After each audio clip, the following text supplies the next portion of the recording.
Olá, seja muito bem-vindo ao Conexão Cidadão, programa oficial do TCE Ceará. Seja muito bem-vindo. Hoje vamos conversar de um assunto que não é novo aqui no Conexão, né, Carol? Vamos falar sobre saúde, principalmente da saúde materno-infantil. Exatamente. O tribunal já vem realizando fiscalizações sobre essa temática. Primeiro foi realizado um levantamento para verificar os principais serviços ofertados pela assistência materno-infantil. E agora o tribunal está fazendo trabalhos mais regionalizados. Exatamente. E para entender, né, o funcionamento desses serviços oferecidos, da atenção ao parto, da atenção à própria gestante, da gestão, né?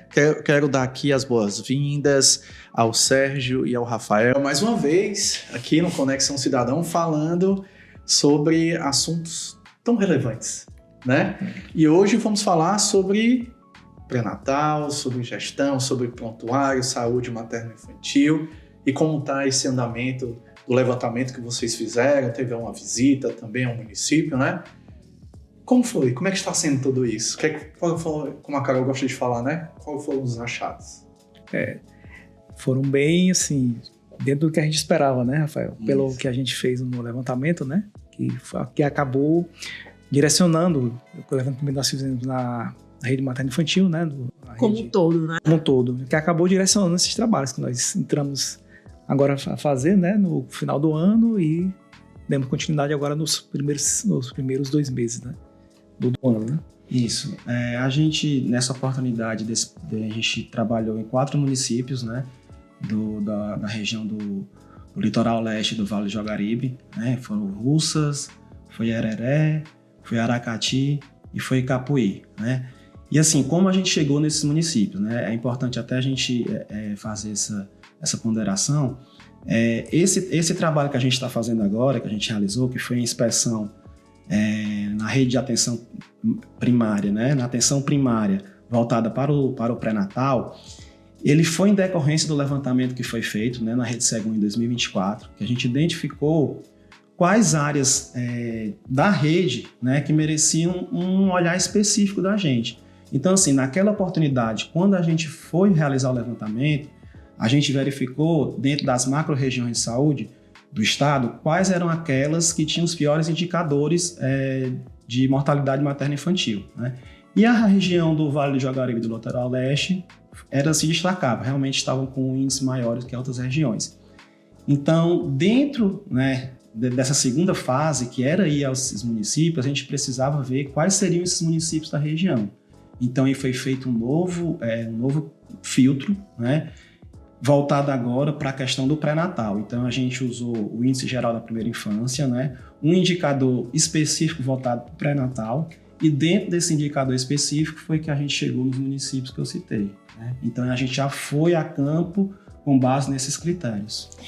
Um ponto que chamou a atenção no relatório de fiscalização foi a fragmentação de informações, em específico com relação ao prontuário eletrônico da gestante, do paciente. Como é que isso afeta o atendimento a uma gestante? Nessa situação, a primeira coisa que salta aos olhos, né, quando a gente vê essa fragmentação, são possíveis condutas contraditórias, né? Porque se não tem uma comunicação entre o médico especialista e o médico o enfermeiro que está fazendo aquela atenção básica no posto, né, acaba tendo condutas que podem, lá na frente, se for um caso principalmente de alto risco, podem ter algumas consequências, né, graves para aquela gestante, né? Ela pode chegar para ser atendida no hospital sem algumas informações que se perderam pelo caminho, né? Porque como não tem, o que a gente viu assim que escancarou esse problema, né? Foi a falta de sistemas, né, de que se comunicam entre o médico que faz o atendimento especializado e o posto. Então, se não tem aquela comunicação, quando chega para o hospital, fica faltando aquele dado da consulta especializada, né? E se for uma gravidez de alto risco, pode gerar intercorrências, né? Que fica difícil identificar a causa, né? Só para tentar contextualizar aqui, que fica falando de prontuário, de atenção, né? Falou assim, a atenção primária é o posto. Sim. Né? Então, ela começa a ser atendida ali no posto, existe um prontuário. Então, tem aquela dificuldade de ir para a atenção secundária, que é atenção especializada. Isso. Pronto. Aí já não se comunica, e a paciente pode ficar presa sempre nos exames iniciais, né? Isso. E a atenção terciária é onde o hospital onde ela vai parir, como a gente diz, né? Vai receber ali a criança. Então, essa falta de comunicação entre essas 3 unidades, primária, secundária e terciária, acaba que dificulta tudo isso e acaba que pode até evitar uma morte evitável. Isso, né? exatamente. Porque assim, quando a porta de entrada, como você falou, é a atenção primária, né? O paciente, a gestante, a primeira consulta sempre é lá, e lá é feita a estratificação de risco. Vai ser naquele momento que vai ser verificado se aquela paciente vai ter a necessidade de ter um acompanhamento especializado ou não, se a gravidez é de alto risco ou não. Não sendo de alto risco, ela vai ser acompanhada pela atenção primária até o final da gravidez, ok. Sendo de alto risco, ela vai ser acompanhada tanto pela atenção primária como pela atenção secundária, que é o especialista. E é nesse momento que a gente encontrou essa falta de comunicação entre os sistemas, né? Ela faz uma consulta na atenção primária e uma consulta na especializada. Só que essas informações, elas não conversam. Então, é como o Sérgio falou, numa situação de uma intercorrência, numa situação em que você precisa ter o máximo de informações sobre a paciente, essa informação, muitas vezes, ela pode se perder. E isso é muito importante que tenha esse complemento. Né? Sim, com certeza. É uma linha do cuidado, né? Quando você imagina a saúde, você tem uma linha do cuidado. Então, você não pode, nessa linha, quebrar informação sobre o paciente. Aqui, em outros episódios do Conexão Cidadão, a gente recebeu os colegas que fizeram fiscalizações na área de educação. E eles falavam muito sobre as diferenças, assim, territoriais. Quanto mais distante aquela escola era, em áreas rurais, ela acabava tendo mais problemas de infraestrutura, de banheiros que eram com problemas, infiltrações. Essa situação também acontece em unidades básicas de saúde? Acontece. Mas a gente tem notado nas nossas visitas que geralmente os postos atuais, né, eles têm uma padronização. Uma padronização. Então você chega, faz visita nos postos, né, Rafael? E a gente chega, parece que está no mesmo posto, porque ele tem uma padronização. Mas quando você vai para distritos, assim, áreas mais isoladas, você não percebe isso. Você percebe que alguns postos são postos antigos, que muitas vezes, que foi o nosso caso, né, do que a gente visitou, tá precisando de reforma, né? No caso específico que nós encontramos lá, nós vemos azulejos lá em áreas de passagem com risco de queda. Então você imagine, não só a gestante, né? Mas o paciente está entrando na sala do médico e aquele azulejo cai na sua cabeça, né? Isso é uma coisa assim, bem gritante que a gente identificou, né? E a gente acabou colocando no nosso relatório como uma das determinações, né? Que se faça um plano de ação ali, né? Faça uma inspeção de engenharia naquele posto, porque nós também não somos da área, né? Para identificar assim, especificamente o que tinha, mas a gente via coisas que saltavam os olhos, né? Então, assim, nosso trabalho, além de a gente ver os prontuários, a gente vê como é que está a condição do atendimento, né? Se aquela gestante está sendo bem atendida, né? Porque aquilo, às vezes, se você tem um posto que não tem condição de atendimento, que é superlotado, né? Que fica num distrito de difícil acesso, né? Como é que aquela gestante vai ser acompanhada, né? E nós encontramos, né, assim, alguns postos que funcionam, além do posto daquela unidade de saúde, uma área, um posto de tipo um anexo, assim, que é numa área mais afastada, né? E assim, apesar de ser uma estrutura simples, a gente via que era uma estrutura que oferecia uma boa condição de atendimento, né? Que tinha fácil acesso, a gestante chegar, tinha climatização boa, adequada. Então era tudo isso que a gente vê, não só papel, né? Não só os números, né? Que os números dizem muita coisa, mas quando você vai ver a realidade, né? É totalmente diferente. Então, assim, uma estrutura assim, com tantas deficiências num posto, ele pode estimular uma mulher a realizar, a iniciar, né, o pré-natal devidamente, né? Sim. Acho que isso tem uma relação direta com a questão da frequência, né? E assim, a gente até colocou no relatório que, lógico, é péssimo para a paciente, como também para os profissionais, né? Você tem que dar condição de trabalho para o profissional e assim, quando a gente vai e visita um posto que não está em condições, prejudica também a plena execução do serviço, né, por parte do profissional. Então, é uma questão importante. E no nosso relatório, a gente apontou isso que o Sérgio falou, essa determinação mas também para que fosse realizadas manutenção preventiva, né? Não só quando você lá observa que o problema já aconteceu, mas ficar, né, nesse cuidado de observar sempre essa questão estrutural. A gente vê como é complexo, né? Tudo assim, a gente falou muito da educação, né? O Rafael e o Sérgio vêm desde, acho que, segundo semestre de 2024, que a gente vem conversando sobre essas questões, a gente vê que são questões multifatoriais, né?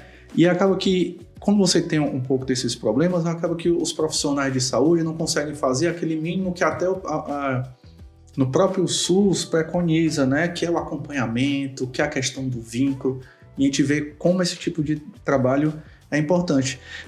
Foi visto aqui também no relatório a questão do tempo de espera, né? A gente poder, finalizando aqui o programa. Tempo de espera para consulta. Para consulta. Aí você junta o prontuário que não se conversa com o tempo de espera, e isso acaba que é uma combinação bem perigosa, né?